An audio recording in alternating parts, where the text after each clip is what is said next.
Muito bem, como vocês estão? Espero que estejam todos bem.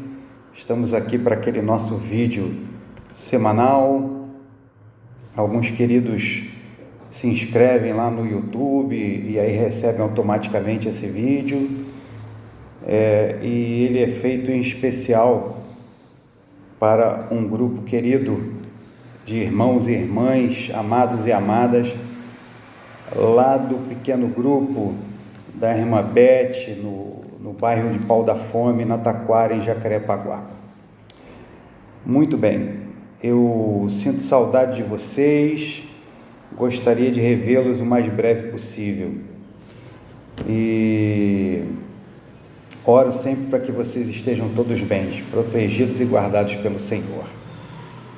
Bom, abra sua Bíblia em 2 Coríntios, no capítulo 4. 2 Coríntios, no capítulo 4, tá bom? Depois nós vamos abrir um outro texto. E eu vou começar a falar aqui algumas coisas, e depois nós vamos ler dois textos grandes da Palavra de Deus hoje. Então, quero ser bem breve, vou correr aqui um pouquinho, para ver se a gente consegue cumprir essa missão, tá bom? Legal. Vamos lá, 2 Coríntios 4, no verso 8. Eu vou deixar você ir abrindo, porque você vai demorar um pouquinho para achar 2 Coríntios, né? 4, capítulo 8, e eu vou falando com você. Querida, como você desenharia a cara do mundo?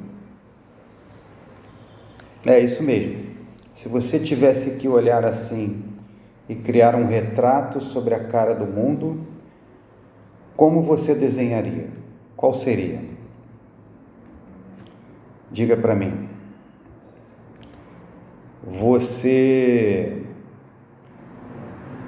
pensaria talvez num jato de guerra supersônico lançando um míssil? Israel e a Palestina estão novamente em guerra lá, semana inteira de notícias. Os palestinos jogaram diversos mísseis lá para Israel, mas eles têm um sistema de alta proteção e derrubou os mísseis que poderiam cair nas cidades. É um sistema fantástico. Mas Israel revidou e lá na Palestina eles não têm esse sistema de defesa. E vários mísseis caíram lá, morreram já mais de 40 pessoas, sei lá quanto é que está esse número. Como é que você desenharia a cara do mundo ouvindo essas notícias? Seriam homens vestidos e armados de guerra?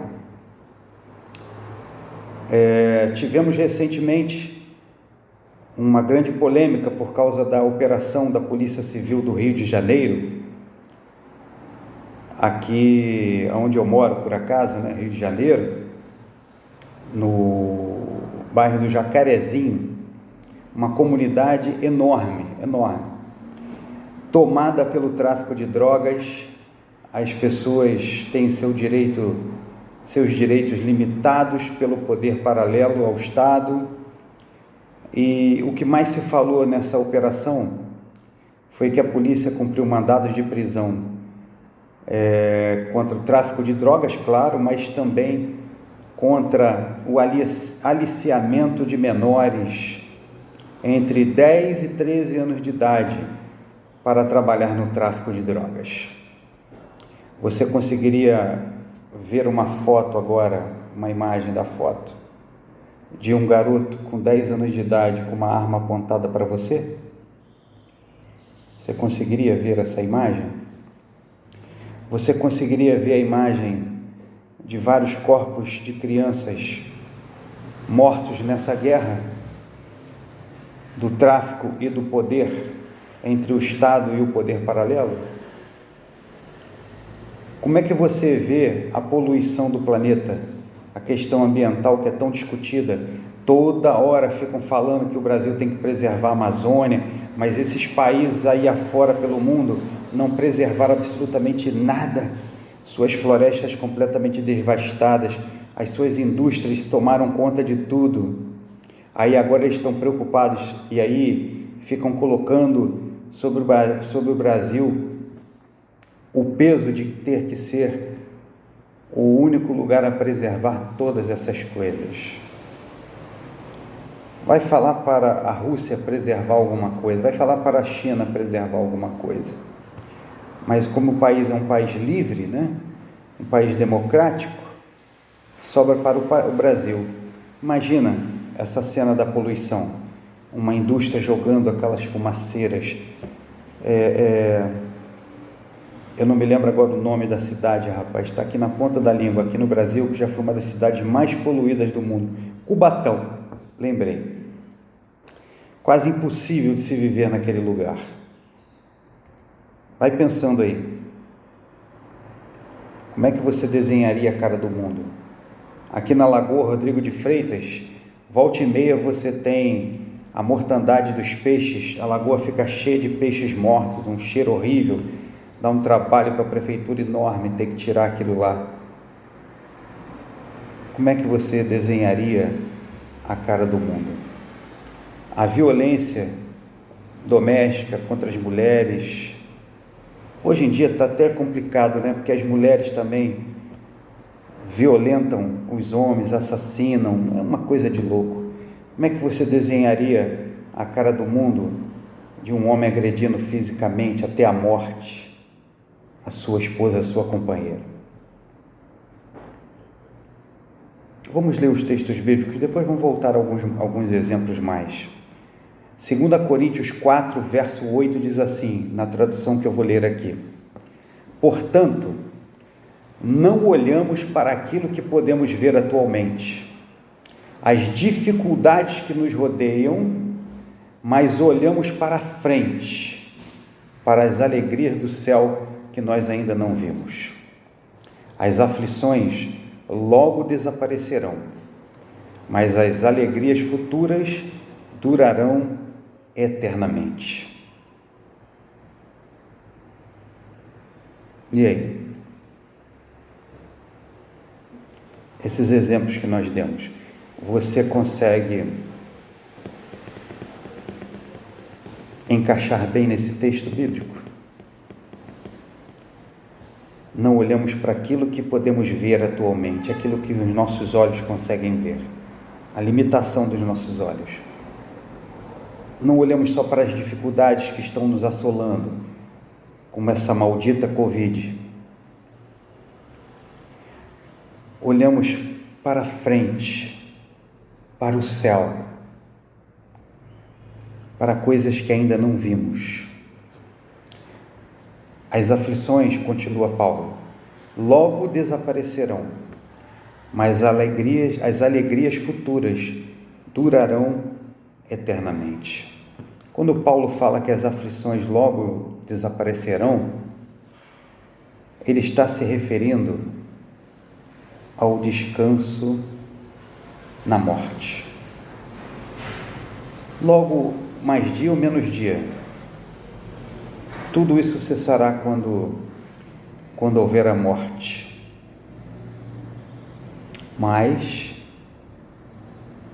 as alegrias futuras durarão eternamente. Significa que há algo além da morte, que há algo muito superior, ainda que todas essas aflições terminem no dia da nossa morte. Ainda há algo na eternidade. E quando você olha para isso, quando você enxerga isso, você consegue superar todas essas outras coisas. Eu vou continuar falando sobre alguns exemplos para vocês aqui. Nos Estados Unidos, não é aqui no Brasil não, tá? Imagina como é que é aqui no Brasil. Nos Estados Unidos, uma mulher é espancada a cada 15 segundos.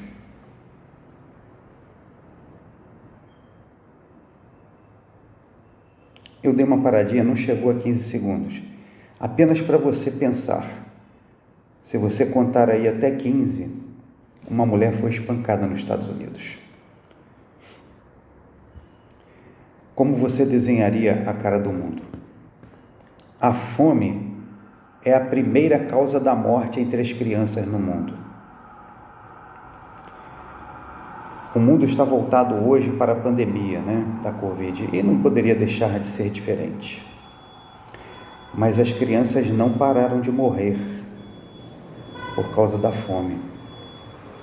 É interessante como esse mundo é. As pessoas agora nos jornais, nas revistas, essas coisas todas aí, tão preocupadas com as mortes das pessoas da pandemia, mas não fazem absolutamente nada pela morte das crianças que morrem diariamente por causa da fome. E, aliás, isso vai se agravar mais ainda por causa da questão econômica que a pandemia está provocando. A fome aumentará muito mais. Então, muito mais crianças morrerão por causa da fome. Não se fala nisso. A OMS relata que 5 milhões de crianças morrem todos os anos por causa da nutrição. Isso dá 13.700 crianças por dia. 13.700 crianças por dia. Queridos, me dá um segundinho aqui, fechar a janela para diminuir um pouquinho esses barulhos aqui. Pelo menos diminui um pouco. A cada 25 segundos, um novo aborto é realizado na União Europeia, e uma em cada 5 gestações, ou seja, aproximadamente 20%, termina dessa forma. Eu pergunto para você, como você enxerga a cara do mundo?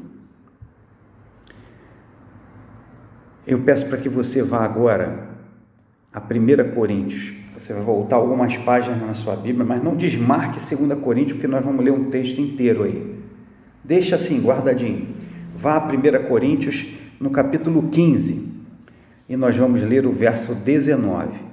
Algumas paginazinhas você vai virar. Enquanto você vai virando, eu vou falando.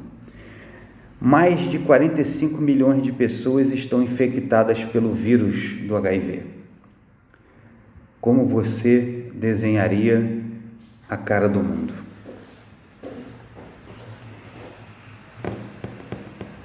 Já achou aí 1 Coríntios 15, 19? Então vamos ler assim. E se o fato de sermos cristãos só tem valor para nós nesta vida, então somos as criaturas mais infelizes. Você vai entender daqui a pouquinho, quando nós lemos os textos completos que eu pretendo ler. Você olhando para todas essas coisas que eu já falei sobre o mundo, como você desenharia a cara do mundo? Se você pensa que a Covid é um motivo agora de você ficar tão desanimado, ou tão desesperançado, ou seja lá o que esteja passando pela sua cabeça, é porque você já se acostumou com as outras coisas que eu falei para você aqui. Você já se acostumou com os males desse mundo. Isso é uma pena. Porque se você não entendeu aqui 1 Coríntios 15, 19, é porque você está acostumado com as coisas desse mundo aqui. Paulo diz assim, se o fato de sermos cristãos só tem valor para nós nesta vida, então somos as criaturas mais infelizes. Se o nosso foco, a nossa visão está voltada somente para esse mundo aqui, como que você pode encontrar razão para viver? Como que você pode imaginar que vale a pena, a não ser que você finja que essas coisas não existem, que essas coisas que eu falei aqui, elas não acontecem? Hoje, todos nós somos vulneráveis à droga, à gravidez precoce, consequentemente o aborto e outras coisas mais podem bater à nossa porta. como você enxerga a cara do mundo. Aí agora eu vou convidar você a ler um texto bem grande e um outro segundo texto bem grande, para que a nossa mente fique realmente preenchida pelo entendimento da palavra de Deus. Agora eu vou fazer uma breve oração. Maravilhoso Deus, por favor, dá-nos o entendimento, Senhor. O Espírito Santo agora nos conduza para a salvação, para o arrependimento. Em nome de Jesus. Amém. Então, você vai voltar lá em 2 Coríntios, capítulo 4, que eu pedi para você deixar guardadinho. 2 Coríntios, capítulo 4, para que eu possa ler com você aqui. Eu vou ler na minha tradução, que diz assim, a partir do verso 8. 2 Coríntios, capítulo 4, verso 8. De todos os lados, somos oprimidos pelas dificuldades, porém, não somos esmagados nem despedaçados. Ficamos perplexos, porque não sabemos a razão de certas coisas nos acontecerem assim. Porém, não desanimamos nem desistimos. Será que isso tem passado pela sua cabeça diariamente? Não entendo a razão do porquê passamos por certas coisas, porque elas nos acontecem assim. Porém, Paulo segue dizendo, porém, não desanimamos nem desistimos. Verso 9, somos perseguidos, mas Deus nunca nos abandona. Somos derrubados, mas nos erguemos e prosseguimos. Verso 10, este nosso corpo está constantemente enfrentando a morte, tal como aconteceu com Jesus. Assim, fica bem claro a todos que é unicamente o Cristo vivo dentro de nós que nos mantenha salvos. Sim, vivemos sob constante perigo para nossas vidas, porque servimos ao Senhor. Porém, isso dá contínuas oportunidades de anunciar o poder de Jesus dentro dos nossos corpos mortais. É óbvio que isso aqui, estes nossos sofrimentos, verso 15 de 2 Coríntios 4, estes nossos sofrimentos são para o benefício de vocês. E quantos mais dentre vocês forem ganhos para Cristo, maior número haverá para agradecer-lhe a sua grande bondade, e mais ainda, o Senhor é glorificado. Verso 16, eis porque nunca desanimamos. Eis porque nunca desanimamos, por causa do verso 15.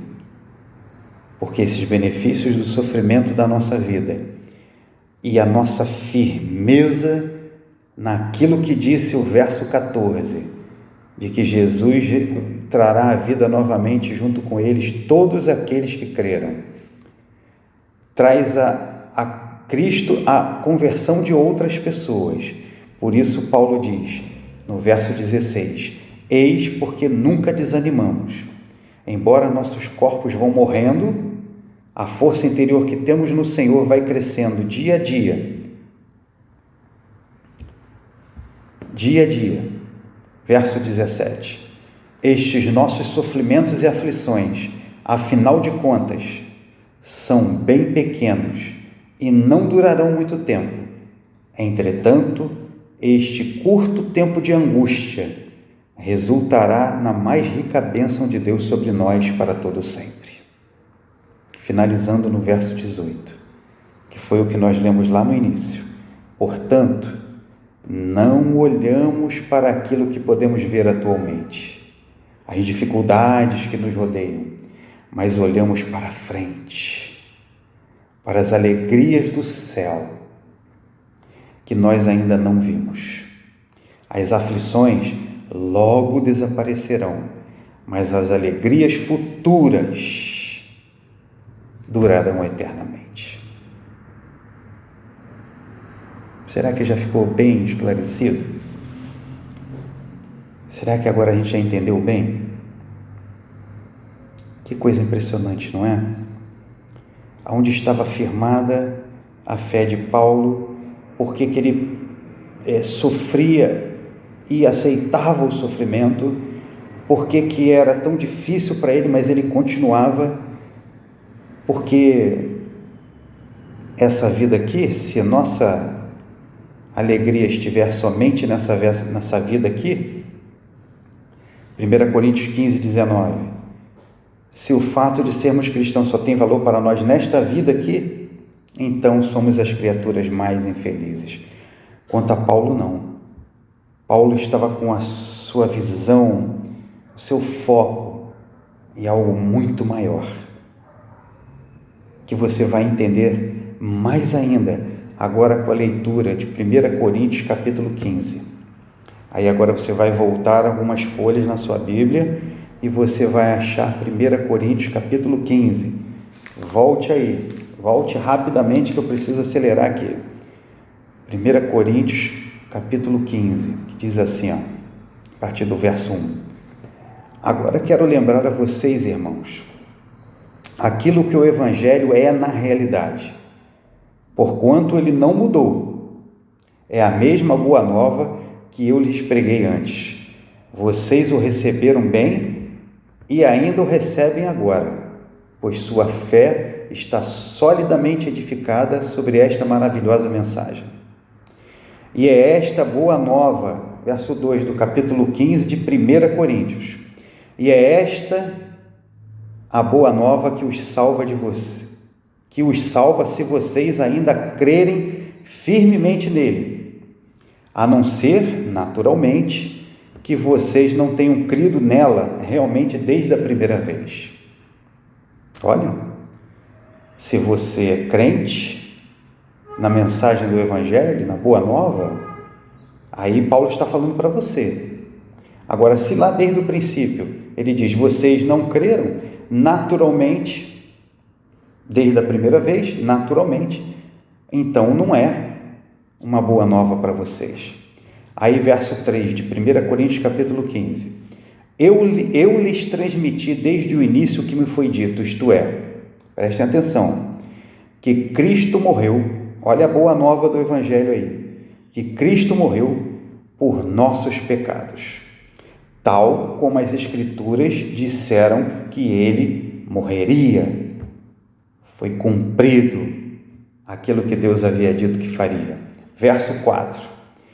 E que foi sepultado, e que 3 dias depois disso levantou-se do túmulo, tal como os profetas tinham predito. Ele foi visto por Pedro e mais tarde pelo resto dos 12. Depois disso, ele foi visto por mais de 500 irmãos cristãos de uma vez. Olha quantas testemunhas de que viram Cristo ressuscitado, muitos dos quais ainda estão vivos. Quando Paulo escreveu isso aqui, queridos, era por volta do ano 56, já da era cristã, já depois de Cristo. 56, perdão, já tipo uns 23 anos depois que Cristo havia morrido, né? E essas pessoas ainda estavam vivas para testemunhar que viram Cristo ressurreto. Verso 6, ele ainda termina a dizer, muitos dos quais ainda estão vivos, embora alguns já tenham morrido agora. Verso 7, depois foi Tiago quem o viu, e mais tarde todos os apóstolos. 8, por último de todos, eu também o vi, bem depois dos outros, como se eu quase tivesse nascido tarde demais para isso. Paulo só foi ver Jesus depois, muitos anos depois, quando ele já estava perseguindo os cristãos e lá em Damasco, no caminho para Damasco, não é? Eu vou pular para o verso 12, tá bom? Mas digam-me uma coisa, já que vocês creram no que nós pregamos, isto é, Cristo se levantou dentre os mortos, por qual razão algum de vocês andam dizendo que os mortos nunca voltarão à vida outra vez. Paulo primeiro descreve, queridos, que a ressurreição de Cristo é real, que aquilo que havia sido predito pelos profetas, instruídos por Deus, se cumpriu. E muitas testemunhas viram, vocês viram lá que mais de 500 viram.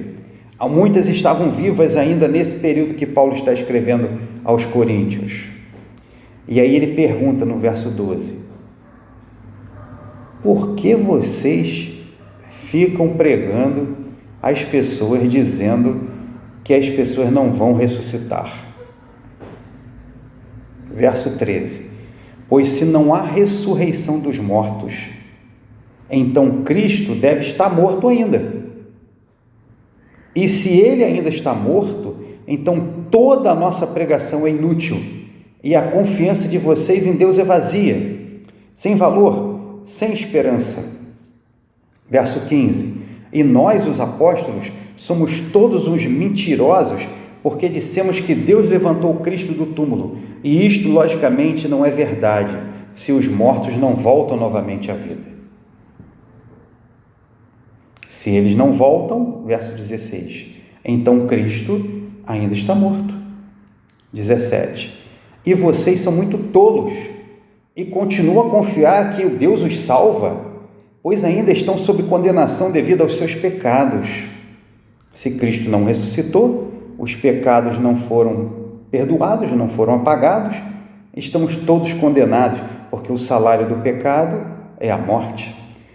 Verso 18, nesse caso, todos os cristãos que já morreram, estão perdidos. E se o fato de sermos cristãos, aquele verso 19 que nós lemos lá no início, só tem valor para nós nesta vida, então nós somos as criaturas mais infelizes. Olha o entendimento do verso 19 agora. Se a nossa vida está restrita a esse mundo aqui, a esses 60, 70, 80, 90, 100 anos que nós vivemos, e nós não cremos que vamos ressuscitar e viver para sempre, então, meu amigo, a sua vida como cristão deveria ser, segundo Paulo, explicando aqui, a das mais infelizes possível. Verso 20, mas o fato é que Cristo realmente ressuscitou dentre os mortos e tornou-se o primeiro entre milhões que algum dia voltarão de novamente à vida. Verso 21, a morte veio ao mundo por causa do que um homem, Adão, fez, e é devido àquilo que outro homem, Cristo, fez, que agora existe a ressurreição dos mortos. Todo mundo morre, porque nós somos parentes de Adão, membros da sua raça pecadora, e onde quer que haja pecado, o resultado é a morte. Contudo, todos quantos são parentes de Cristo, novamente ressuscitarão. Por causa da nossa herança, explicando aqui, carne humana, vinda de Adão, estamos condenados à morte. Mas quando Cristo morre naquela cruz e ressuscita, faz de nós filhos de Deus, e sendo filhos de Deus, ressuscitaremos para viver eternamente, porque não estaremos mais afetados pela carne pecadora e que apodrece e acaba. Verso 23, cada um, entretanto, por sua vez. Cristo levantou-se primeiro, depois, quando Cristo voltar, todo o seu povo viverá novamente. 24, depois disso virá o fim, quando ele devolverá o reino de Deus, o Pai, depois de derrubar todos os inimigos de qualquer espécie, porque Cristo será rei até que tenha derrotado todos os seus inimigos, incluindo o último inimigo, a morte. Esta também precisa ser derrotada e exterminada. Verso 27, porque o domínio e a autoridade sobre todas as coisas foram dadas a Cristo, por seu Pai. exceto naturalmente que Cristo não domina sobre o próprio Pai, que lhe deu o poder de dominar. Quando Cristo finalmente tiver ganho a batalha contra todos os seus inimigos, então ele, o Filho de Deus, também se colocará sobre as ordens de seu Pai, a fim de que Deus, que lhe deu a vitória sobre todas as coisas, seja absolutamente supremo. Vou pular para o verso 32, tá bom? E que vantagem há em lutar contra os animais selvagens, aqueles homens de Éfeso, se é somente pelo que eu ganho nesta vida aqui na terra? Se nós nunca mais viveremos depois que morrermos, então podemos perfeitamente nos divertir à vontade. Vamos comer e beber e alegrar-nos. Vamos, aproveitar de todos os jeitos e maneiras. Que diferença faz? Pois amanhã morreremos e isso acaba tudo. Nossa,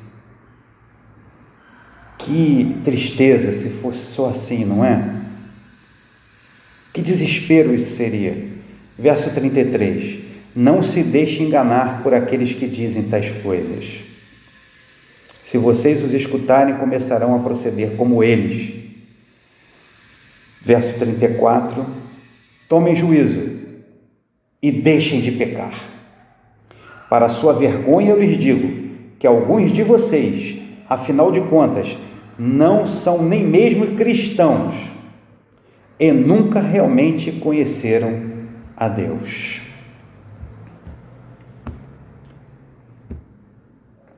E aí eu vou encerrar pulando aqui para o verso 52.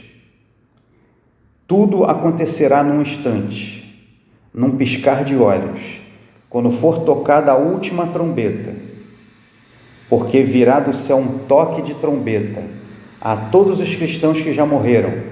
De repente voltarão à vida com novos corpos que nunca jamais morrerão. E então, nós que ainda estivermos vivos, também receberemos, de repente, novos corpos. Nos versos anteriores que eu pulei, fala como Paulo explica o que será esse novo corpo, tá bom? Por isso que eu pulei, porque não faz sentido para a gente aqui agora. Mas o verso 52 já diz que nós teremos novos corpos.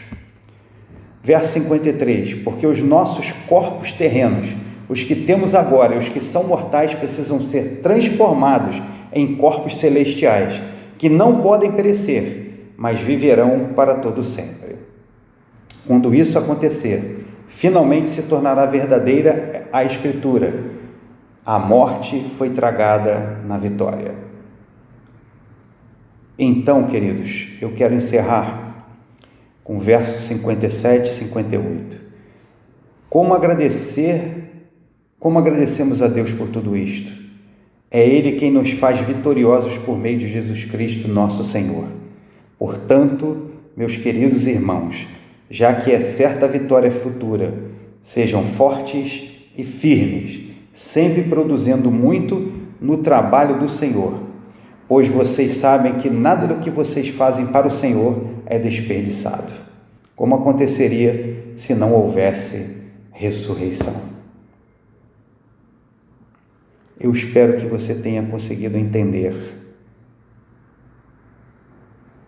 que não importa o que você passe nesse mundo aqui, há uma esperança muito maior, a esperança da vida eterna. E é isso que deve nos animar e nos confortar e nos fortalecer. Mas isso são para aqueles que creem, como Paulo disse alguns versos antes ali. Sinto muito dizer, mas alguns de vocês nem sequer são cristãos. É uma pena se você estiver enquadrado nessa categoria, porque para você realmente a morte tudo termina na morte. Não há esperança de vida eterna para você.